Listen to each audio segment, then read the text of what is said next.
Hola, soy inseguro, así que si te suscribes a mí, me harás sentir mejor. Gracias.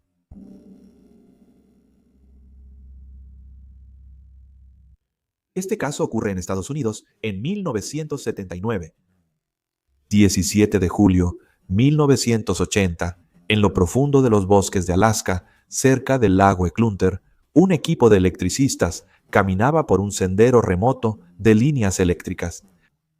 Su trabajo era rutinario, pero lo que encontraron enterrado bajo una delgada capa de tierra fue todo menos eso. Una mujer sin identificación, sin nombre, solo botas rojas, joyería hecha a mano y las marcas de un final violento. Este es el caso de Eklunter Annie. A fines de los 70, Anchorage, Alaska, era una ciudad próspera con un lado sombrío. Recientemente se había construido el oleoducto Trans-Alaska, lo que trajo una afluencia de trabajadores y dinero a la ciudad, lo que a su vez creó una vida nocturna bulliciosa. Esto atrajo la atención de algunas mujeres jóvenes que buscaban empleo como bailarinas de topless o trabajadoras de la calle.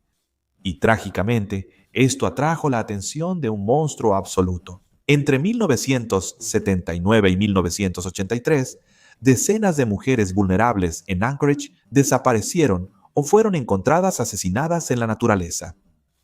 Y sería el 17 de julio de 1980 que un equipo de electricistas trabajando en una línea eléctrica hizo un descubrimiento espantoso.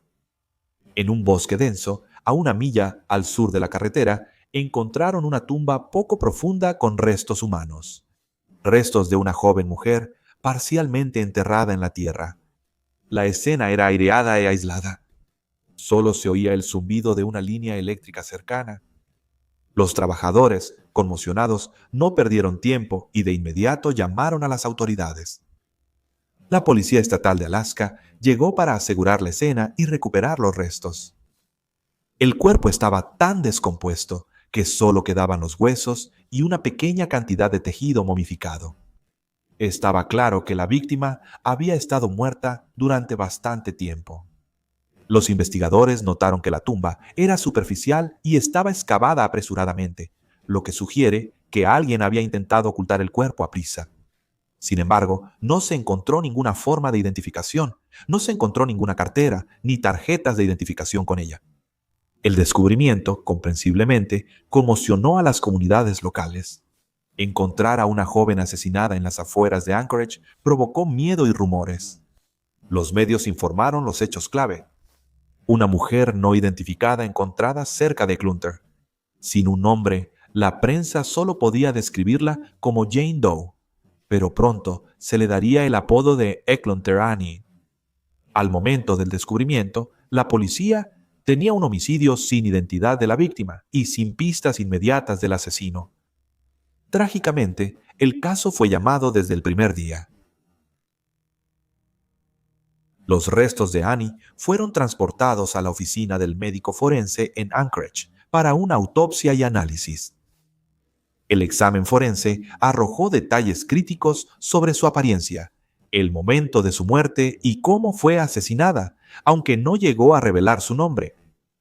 Los expertos concluyeron que Annie había estado muerta aproximadamente un año para cuando fue encontrada. Esto ubicó su muerte a finales de 1979, probablemente en el otoño, dado la ropa abrigada con la que fue hallada.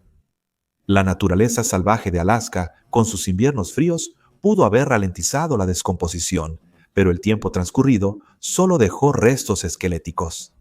Esto hizo que la identificación fuera mucho más difícil para los investigadores. La autopsia determinó que había muerto a causa de una única puñalada en la espalda, que penetró sus pulmones y la mató. La evidencia forense indicó que probablemente había sido apuñalada una vez entre las escápulas, lo que causó el colapso de sus pulmones. A pesar de la descomposición avanzada, los expertos pudieron perfilar las características básicas de Annie a partir de sus huesos y cabello restante. Se estimaba que medía entre 4 pies 11 pulgadas y 5 pies 3 pulgadas con una constitución pequeña. Y aquí es donde se vuelve aún más perturbador. Aparentemente tenía entre finales de la adolescencia y principios de los 20 años. Algunos expertos creen que tenía 16 y otros 25. Su cráneo sugería que era caucásica con posible ascendencia nativa americana y tenía cabello rubio fresa a castaño claro. Fue encontrada usando unas llamativas botas rojas y llevaba algunas joyas distintivas. Una pulsera de metal hecha a mano con 3 piedras de turquesa, un collar hecho de cuentas de concha, un anillo tallado de concha blanca y aretes de aro dorados retorcidos. Estos accesorios eran tan distintivos que la policía publicó sus fotos. Estaban seguros de que alguien en algún lugar los reconocería o recordaría a un amigo desaparecido que usaría tales artículos. Pero trágicamente nadie se presentó. En el bolsillo de su chaqueta, los investigadores encontraron una pequeña caja de cerillos que indicaba que ella también podría haber sido fumadora. Con el cuerpo examinado y las pruebas catalogadas, la policía revisó el registro de personas desaparecidas en busca de alguien que se ajustara a la descripción de Annie, pero no encontró nada. Nadie con esa descripción había sido reportado desaparecido cuando fue asesinada. Esto solo profundizó el misterio de Clun-Taani. Claro, esto implicaba que su desaparición no fue denunciada. Una teoría de trabajo para los investigadores era que ella podría haber sido una recién llegada a Anchorage con pocos lazos locales, posiblemente huyendo de una vida hogareña abusiva o de una pareja abusiva. Por varios años después de 1980, el caso de Clun-Taani quedó sin resolver. Sus huesos fueron enterrados en el cementerio Memorial Park de Anchorage. Bajo la marca del lugar reservado, Jane Doe murió en 1980. La policía no tenía nombre ni sospechoso. Estaban desconcertados sobre cómo alguien tan joven no tendría a nadie en su vida que los hubiera reportado como desaparecidos a la policía. Seguramente tendría familia o amigos que supieran de su desaparición. Pero trágicamente no los tenía. Pero en 1983, un dramático giro de eventos volvió a poner su caso en foco. Ese año, el asesino en serie detrás de la despreciable cadena de muertes fue atrapado y eventualmente admitiría haber matado a la chica encontrada cerca del lago Eklunter. En 1983 fue atrapado un asesino, Robert Hansen. En junio de ese año, una chica de 17 años llamada Cindy Paulson escapó de Robert en Anchorage y cómo escapó fue nada menos que increíble. Cindy Paulson trabajaba en las calles del centro. Era el tipo de chica que Robert Hanson buscaba. Pero Cindy era diferente, ya que sería la única en sobrevivirle y ella terminaría con su reinado de terror. Era joven, dura y astuta en la calle, pero nada podría prepararla para el hombre que se detuvo a su lado esa noche. Un hombre tranquilo con gafas, que dijo que su nombre era Bob, le ofreció $200 por un trabajo rápido. Esto era más de lo habitual. Dudó, pero luego se subió al coche. Lo que ella no sabía era que Robert Hansen ya había elegido su lugar de entierro. Cuando las puertas del coche se cerraron, el tono cambió. Sacó una pistola y la llevó a una pequeña casa de apariencia ordinaria. Su casa. Una vez dentro, la llevó al sótano. Ahí es donde la encadenó por el cuello a un poste en el centro de la habitación. Luego Hansen la torturó y se impuso sobre ella. Luego empezó a empacar. Empacó una cuerda, un cuchillo de caza y un rifle. Ella le preguntó qué estaba haciendo y él le dijo: «Vamos a volar, tengo un lugar que quiero mostrarte». Por la mañana la cargó en su coche. Todavía estaba esposada, todavía aterrada. La llevó a un pequeño aeródromo en medio de Anchorage. Cindy miró a él empezar a cargar un pequeño avión con arbustos. No sabía exactamente a dónde iban, pero estaba segura de una cosa.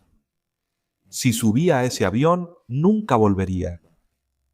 Mientras Hansen se inclinaba sobre la cabina, revisando el equipo y preparándose para el despegue, Cindy hizo su movimiento con valentía. Ella corrió. Descalza y esposada, Corrió por la pista y el grava. Logró escapar. Por suerte, un hombre en una camioneta la vio, gritando y agitando los brazos. El hombre se detuvo y la dejó entrar. Rogó a este hombre que no la llevara a la policía. Tenía miedo de meterse en problemas por su estilo de vida. Así que en lugar de eso, la dejó en un motel cercano, el Mushin, donde llamó a su novio. Pero el conductor, él llamó a la policía. Un oficial entonces se dirigió al motel. Encontró a Cindy escondida bajo una manta en una de las habitaciones. Todavía estaba esposada y todavía temblaba. Luego le contó todo: las cadenas en el sótano, el cuchillo, el aeropuerto, el avión. Incluso describió la casa de Hansen, su coche, incluso el interior.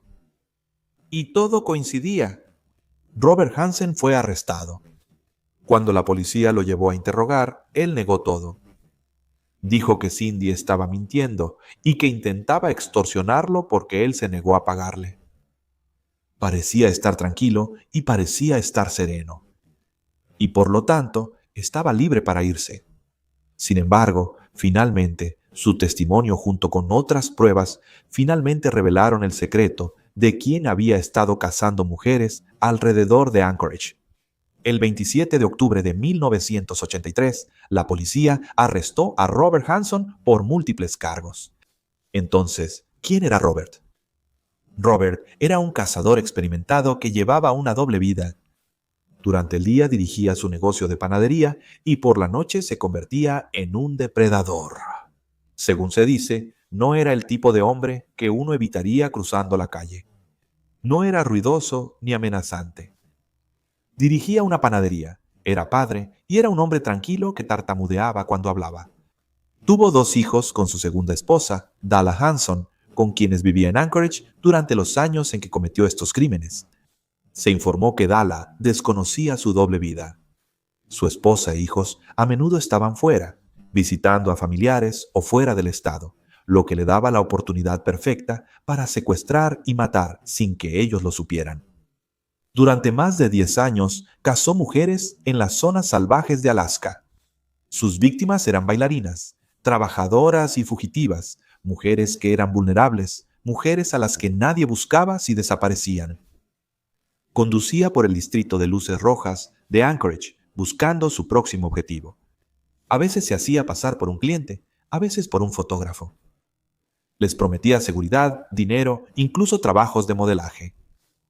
Si una víctima decía que sí, si subía a su coche, su destino ya estaba sellado. Llevaba a las víctimas a su casa, una vivienda sencilla y tranquila en un barrio llamado Muldoon, siempre que su familia no estaba presente. En el sótano, detrás de las paredes de una vida suburbana normal, estaba su verdadero mundo. Allí guardaba sus herramientas, una cadena atornillada a una viga de soporte de madera, un cuchillo de caza, un rifle y trofeos. Guardaba pendientes, licencias de conducir, collares, pequeñas partes de las mujeres que destruyó. Si la víctima no luchaba, vivía un poco más. Hansen esperaría hasta la mañana. Luego llevaba a sus víctimas a una pequeña pista de aterrizaje en medio de la ciudad. Aquí es donde guardaba su orgullo y alegría, un avión de arbustos Superclub de 2 plazas. Luego volaría él mismo y la víctima hacia la naturaleza salvaje. Extensas áreas de bosque intacto. Sin caminos, sin ayuda, sin piedad. Nadie los escucharía gritar. Después de aterrizar, liberaría a la víctima. A veces les daría una ventaja, a veces se burlaría de ellos. Luego los acecharía a través de los árboles y el pantano, esperando un momento en que tropezaran, lloraran o suplicaran. Después de matarlos, regresaría a Anchorage, hornearía pan y pasteles y pasaría tiempo con su familia. Nadie sospechaba nada. Los crímenes de Hansen le valieron el apodo del carnicero panadero y eventualmente confesaría haber matado a estas mujeres. Se cree que asesinó de esta manera a alrededor de 17 a 21 mujeres. Finalmente reveló a las autoridades el lugar donde enterró a varias de sus víctimas. Durante una investigación maratónica en 1984, Hansen proporcionó los escalofriantes detalles de sus crímenes, pero luego se le preguntó sobre el misterio de Eklund-Tani y él admitió la responsabilidad. Le dijo a la policía que la había matado. Hansen confirmó que Annie era su víctima, la primera que él jamás mató. Hansen relató el asesinato con una perturbadora claridad, y su historia coincidía con las pruebas de los restos de Annie, lo que daba credibilidad a su relato. Según Robert, a finales de 1979 se encontró con Annie. Trágicamente, no podía recordar su verdadero nombre, el cual muestra lo poco que pensaba en sus víctimas. Hansen utilizó su método estándar. Le ofreció dinero y la metió en su coche. Pero mientras Hansen manejaba, Annie se inquietaba. En lugar de dirigirse hacia su casa en Muldoon, giró hacia una antigua carretera que llevaba al norte hacia una zona oscura y escasamente poblada. Annie notó que algo estaba terriblemente mal. Le rogó que diera la vuelta y la llevara de regreso a la ciudad. Al principio lo hizo con calma, pero luego comenzó a entrar en pánico. Hansen le mintió, diciendo que solo iba un poco más lejos, a un lugar seguro donde nadie los encontraría. Pero ella no le creyó. Ella exigió que detuviera el auto de inmediato y la dejara salir, pero Hansen sacó una pistola y le dijo que cooperara si quería vivir. Mientras los dos conducían por un camino solitario cerca de Eklund, el vehículo de Hansen quedó atascado en el barro fuera de la carretera. Aprovechando la oportunidad, Annie salió disparada del camión y corrió hacia la oscuridad, desesperada por escapar. Pero Hansen era un rastreador y cazador experimentado. Como en alguna película de terror cliché, agarró un cuchillo y una linterna y comenzó a perseguirla. En su confesión, Hansen describió escalofriantemente cómo la persiguió en el bosque, alcanzándola finalmente cuando ella tropezó. La arrastró al suelo por su largo cabello y se produjo una violenta lucha. En un momento logró sacar un cuchillo de su bolso para defenderse, pero Hansen pudo dominarla. Luego la apuñaló una sola vez en la espalda mientras ella yacía boca abajo, exactamente como lo había indicado la autopsia. Hansen recordó que cuando hundió la hoja en su espalda, Annie gritó: «Por favor, no me mates». Dijo que estas fueron sus últimas palabras antes de que ella fuera asesinada. El ataque perforó su pulmón y rápidamente sucumbió a su herida. Robert Hansen había cometido su primer asesinato conocido.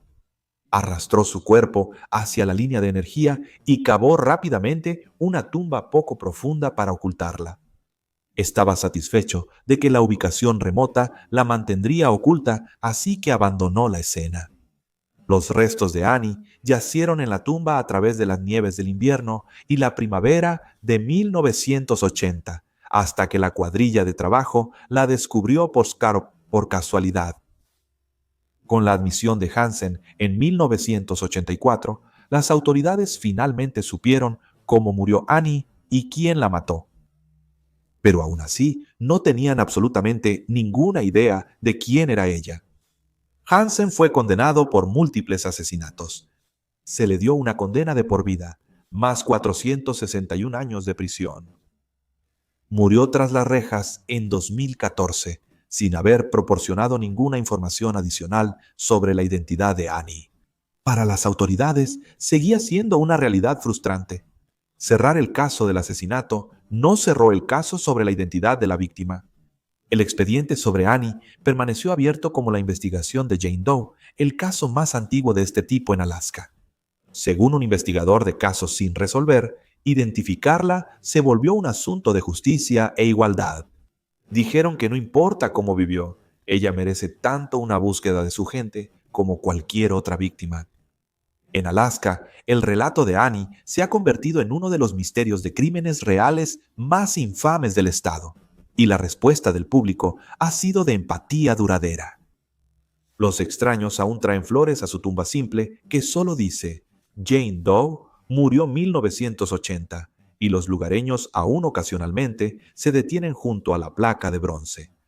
En años recientes ha habido esfuerzos para finalmente darle a Annie un nombre real.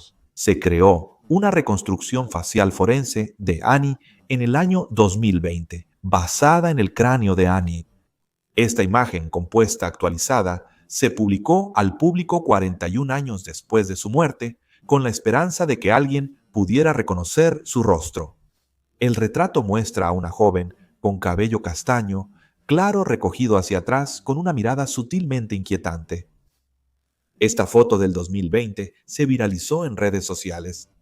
Se compartió cientos de veces en línea en cuestión de días, y las noticias locales emitieron segmentos sobre el caso sin resolver de Annie con el nuevo aspecto, pero trágicamente no llegó ninguna identificación. Con los años han llegado algunos consejos, pero hasta ahora ninguno de ellos ha dado resultado. Los investigadores aficionados comparten sus estudios. Los investigadores esperan que alguien en algún lugar, que conocía a una chica que fue a Alaska y nunca regresó, pueda hacer la conexión al ver el compuesto, pero a medida que pasa más tiempo, esa posibilidad disminuye. Los investigadores creen que Annie pudo haber sido una de las muchas mujeres jóvenes que se adentraron en la vida nocturna de Anchorage. Lejos de la familia, es improbable que reporten su desaparición pronto. Podría haber dejado atrás a una familia que nunca supo qué le sucedió, posiblemente asumiendo que ella eligió vivir una nueva vida en Alaska y se escapó. Es trágico pensar que hay personas que podrían desaparecer y a nadie le importa verificar su paradero. Hasta el año 2025, Eklunter Annie sigue sin ser identificada, pero no olvidada, y esta es una historia que no terminará realmente hasta que podamos decir su verdadero nombre y contar su historia completa. Mientras tanto, su caso sirve como un recordatorio de las muchas víctimas anónimas del crimen y el compromiso duradero de identificarlas. Esperemos que algún día pronto, a través de la ciencia o la suerte, o incluso ambas, a Annie finalmente se le dará un nombre real y se escribirá el capítulo final de su historia.